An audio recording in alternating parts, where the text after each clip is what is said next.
So what do we know about these funding talks? Exactly as you said it, OpenAI has been in talks to raise tens of billions of dollars at a valuation of about 750 billion. It's not clear to where exactly the valuation would land or how large the round itself would actually be as well. It could be as much as 100 billion is what we learned. And that's crazy because that's like one of the largest rounds that we've ever seen in history. And so I'm excited to see how the round fares. Where would a company like OpenAI actually get this type of capital? The next couple of weeks will be really exciting. You've broken a number of the contributions that funds have made to OpenAI's endless pursuits to fundraise. Who do you think is in the mix here in terms of sources of funding? Who do you expect Sam Altman would be making calls to maybe fill this new round? Totally. So we had previously reported that SoftBank obviously is leading the $40 billion round. So they're putting in roughly 30 billion so far. And so I'd assume that SoftBank would come in again as part of this round. I'm not sure exactly how much though, because obviously committing 30 billion is a large number in itself. But that means that other financial investors like SoftBank, for example, Thrive Capital, Costa will likely also like to top up. But even still, I think that pool of financial investors would only make up like roughly 10 billion, maybe more. But the large portion of the rest of the round would likely come from other strategics. So that means, for example, potentially Microsoft, which has been an original partner of OpenAI since the beginning. They had previously invested more than 13 billion over the course of OpenAI's history. We've reported about Amazon potentially investing or has at least been in talks with OpenAI. It's not clear to us that this is the same round as the round that Amazon has been talking off. But I'd imagine that Amazon discussions maybe perhaps kicked off this 100 billion potential 100 billion round. Right. Then also beyond just the strategics, it could be sovereign wealth funds, for example, in the Middle East or Asia that have large pools of capital. We had previously reported that OpenAI had been in discussions, for example, with the Public Investment Fund of Saudi Arabia, as well as India's Reliance, but those discussions didn't fare anywhere, at least for the 40 billion round. And so those are also potential markets to be tapped. So everyone, I guess, is the answer. Literally everybody, anybody that has money is on deck. It's a good analysis there. Look, I want to pivot to another story that you published today. You wrote this story with a couple of our colleagues about how the organizational changes or the organizational structure at OpenAI has, in some cases, actually inhibited some of the progress that the company has been making with ChatGPT. Talk a little bit about the reporting that you found. Totally. So, what we found, having talked to a lot of former employees, current employees, et cetera, was that big model upgrades led to huge surges in usage in ChatGPT in prior years.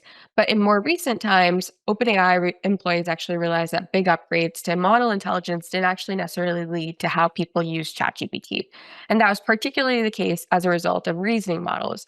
Reasoning models are essentially very good at answering hard questions. So, this could be like math questions, science questions. They like won different types of Olympiads and competitions, but they take much longer to come up with answers for users. And users by far prefer having quick answers much faster than having this like long-winded sort of time to spend to actually answer the question. And so that disconnect, some folks that we talked to believe that helped Google make gains against OpenAI.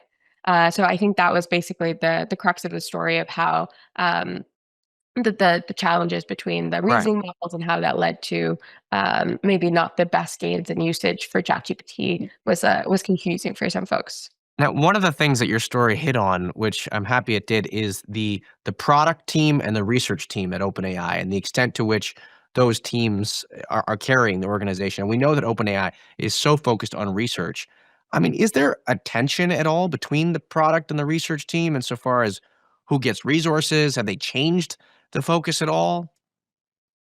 Yes, exactly. I think the research and product tension really mirrors the tension that like product and engineering teams maybe had in like other tech forward companies. So, for example, I'd imagine this would have been the case at companies like Google and Stripe when like engineers were the force of the company and like product took more of a backseat. I think what we're seeing now, similarly, is that research is at the forefront at ChatGPT. And in the recent blog post by Fiji Simo, she also explained that like OpenAI still is a very research oriented company.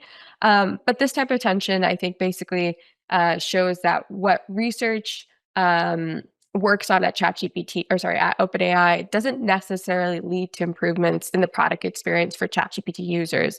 And ChatGPT, as we know, drives the most revenue for the company. Right. And so this shows to me that there is still a large opportunity for ChatGPT to further be productized, is how people talk about it, where it's basically there are opportunities for improvements in ChatGPT itself for users to have a better experience. So that could be, for example, maybe like having a notification to help you exercise more because you have indicated that you're interested in that, or having e-commerce integrations, which, for example, we've reported that Amazon has been in discussions with OpenAI, and so there's still Let me ask you about Fiji Simo. You mentioned Fiji Simo. Has Fiji Simo's appointment or her role, has it helped the issue at all?